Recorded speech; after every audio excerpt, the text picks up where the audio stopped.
முன்னொரு காலத்துல ஒரு சின்ன சிகப்பு கோழி வயல்ல தனியா வாழ்ந்து வந்தது. அவ வீட்டை சுத்தமா வச்சுக்கிறதுக்கும் உணவு தேடுறதுக்கும் நாள் முழுக்க கடுமையா உழைச்சா. கோழியோட வீட்டுக்கு பக்கத்திலேயே தந்திர நரியும் அதோட மனைவியும் குகையில வாழ்ந்து வந்தாங்க. அந்த நரி ரொம்ப தந்திரம் பிடிச்சது. விதவிதமா வேட்டையாடி மனைவிக்கு கொடுத்து அவளை கவர பாக்கும். அவங்களுக்கு அந்த சிகப்பு கோழி மேல ஒரு கண்ணு. தந்திர நரி கோழிய பார்க்கும் போதெல்லாம் நினைக்கும், இந்த சிகப்பு கோழி ரொம்ப மென்மையா இருக்கும் போல இருக்கு. என் மனைவிக்கு இதை கிஃப்ட் பண்ண ரொம்ப பிடிக்கும். இதை எங்க பெரிய பானையில போட்டு சமைக்கணும்னு ஆசையா இருக்கு. ஒரு நாள் நரி தன் பையை எடுத்து போட்டுக்கிட்டு மனைவி கிட்ட சொல்லுச்சு, நான் அந்த சிகப்பு கோழியை பிடிக்க போறேன். இன்னைக்கு இரவு சாப்பாட்டுக்கு அதுதான். அதுக்கு எல்லாத்தையும் தயார் செய். பெரிய பானை நான் வர வரைக்கும் கொதிச்சுக்கிட்டே இருக்கட்டும். சொல்லிக்கிட்டே நரி கிளம்பி அந்த சிகப்பு கோழி எங்க தங்கி இருக்கோ அந்த வீட்டுக்கு போச்சு. நரியோட மனைவிக்கு ரொம்ப சந்தோஷம். குழம்பு வைக்க தேவையானதெல்லாம் தயார் பண்ணினா. பானையையும் அடுப்புல வச்சா தண்ணி கொதிக்கிறதுக்காக. அதே சமயம் சிகப்பு கோழி வீட்டை விட்டு வெளியில வந்தது. வயல்ல இருந்து விதைகள் எடுத்து சாப்பிடுறதுக்காக.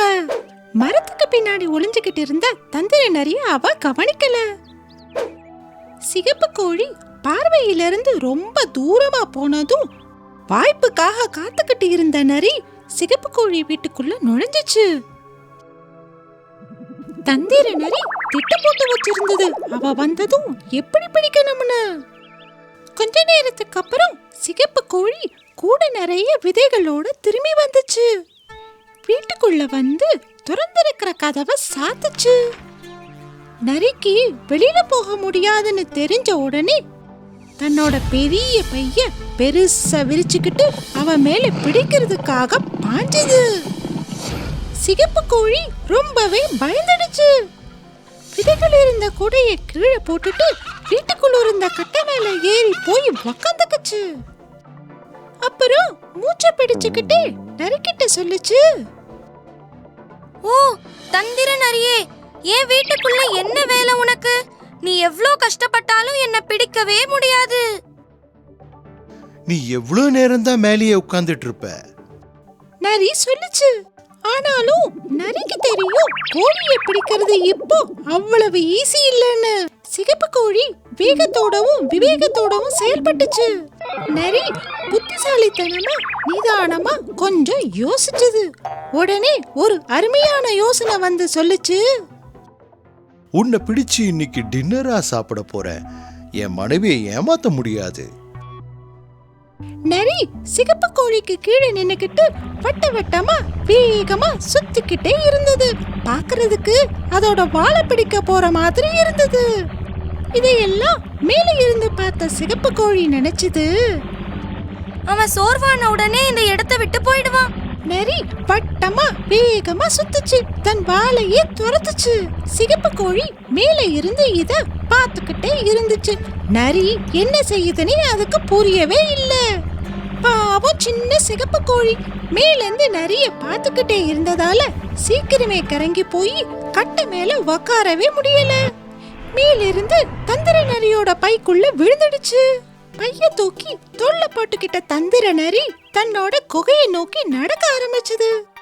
நரிக்கு ரொம்ப மகிழ்ச்சி. கோழி எவ்வளவு ருசியா இருக்கும்னு கற்பனை பண்ணுச்சு. நடந்துகிட்டே இருந்தது. ஆனா ஒரு அடி கூட எடுத்து வைக்க முடியல. கோழி வீட்டுல வேகமா சுத்துனதுனால தன்னோட வீட்டுக்கு நடந்து போக முடியல. அப்ப யோசிச்சது, ராத்திரி வர்றதுக்கு இன்னும் நேரம் இருக்கு. கொஞ்சம் ஓய்வெடுக்கலாம்னு நினைக்கிறேன். அதனால பைய ஓரமா வச்சுட்டு அங்க இருக்கிற பாறை மேல படுத்துடுச்சு. சீக்கிரம் தூங்கிடுச்சு. அதுக்குள்ள சின்ன சிகப்பு கோழிக்கு நினைவு திரும்பிடுச்சு. கஷ்டப்பட்டு பைய திறந்து தலைய வெளியே நீட்டி பார்த்தது. நரி தூங்கிட்டு இருந்ததை பார்த்த கோழிக்கு ஆச்சரியம். தட்டு தடுமாறி வெளியில வந்து அங்க இருந்த சில பெரிய கற்களை எடுத்து பைக்குள்ள போட்டுச்சு. உடனே எவ்வளவு முடியுமோ அவ்வளவு வேகமா தன் வீட்டை நோக்கி போச்சு. தூங்கி எழுந்த தந்திர நரி என்ன நடந்ததுனே தெரியாம பைய தூக்கி தோள் மேல போட்டுக்கிட்டு குகையை நோக்கி போச்சு. நரிய பார்த்ததும் ஆர்வத்தோட மனைவி கேட்டா, சிகப்பு கோழிய பிடிச்சிட்டு வந்தீங்களா? ஆமா ஆமா, தண்ணீர் கொதிச்சிட்டு இருக்கா. நரி கேட்டதுக்கு மனைவி வாய சுவைச்சுக்கிட்டே ஆமான்னு சொன்னா. நரி பைய கொதிக்கிற பானைக்குள்ள முக்குச்சு. கல்லுலாம் உள்ள விழுந்து கொதிக்கிற தண்ணி வெளியில தெரிச்சு 2 நரிங்களும் செத்துருச்சு. சின்ன சிகப்பு கோழி நரிய மறுபடி சந்திக்கவே இல்ல. மறுபடியும் சந்தோஷமா அமைதியா வாழ்ந்துச்சு.